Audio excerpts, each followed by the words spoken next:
আজ শুভ জন্মাষ্টমী, ভগবান শ্রীকৃষ্ণের আবির্ভাব দিবস। দাপর যুগে অশুভ শক্তি যখন পৃথিবীকে ভারাক্রান্ত করে তুলেছিল, তখন ভগবান নারায়ণ অবতীর্ণ হলেন কৃষ্ণরূপে মথুরার কারাগারে দেবকী ও বসুদেবের ঘরে। অন্ধকার রাত, কারাগারের শৃঙ্খল ভেঙে অলৌকিক শক্তির প্রভাবে নবজাতক শিশুকে নিয়ে বসুদেব পৌঁছে গেলেন গোকুলে, যশোদা ও নন্দের ঘরে। সেদিন থেকে শুরু হয় ভগবান শ্রীকৃষ্ণের লীলা। গোকুলের ছোট্ট কৃষ্ণের দুষ্টুমি আজও ভক্তদের মুখে মুখে।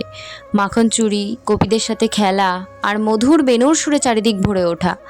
তিনি শুধু লীলাময় বালকই নন, ছিলেন মহাজ্ঞানী, যিনি জীবনের সত্য শিক্ষা দিয়েছেন।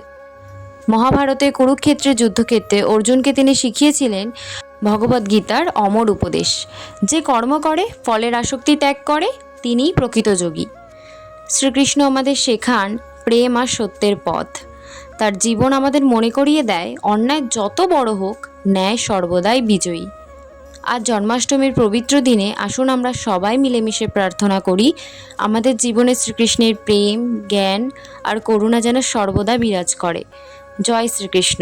হরে কৃষ্ণ হরে রাম। এবার বলি, রাধা, কৃষ্ণ আর মা লক্ষ্মী, এই তিনটে ঠাকুরই অঙ্গরা করতে দিয়ে গেছিল দাদা শুধু এইটুকুই বলেছিল যে কৃষ্ণের গায়ের রঙটা তুলে তুই নীল করবি, আর রাধারটা হলুদ, আর মা লক্ষ্মীরটা গোল্ডেন কালার রাখবি। শুধু এইটুকুই চাহিদা ছিল, তাছাড়া আর কিছুই বলেনি। বলেছে তোর মতো করে এবার তুই যা করবি করে দিবি। আমার যা ভালো লেগেছে আমি সেটুকুই করেছি। জানি না কতটা করতে পেরেছি। আসলে উনি যা চান তাই হয়, তার থেকে বেশি বা কম কিছুই হয় না, সবই ওনার হাতে।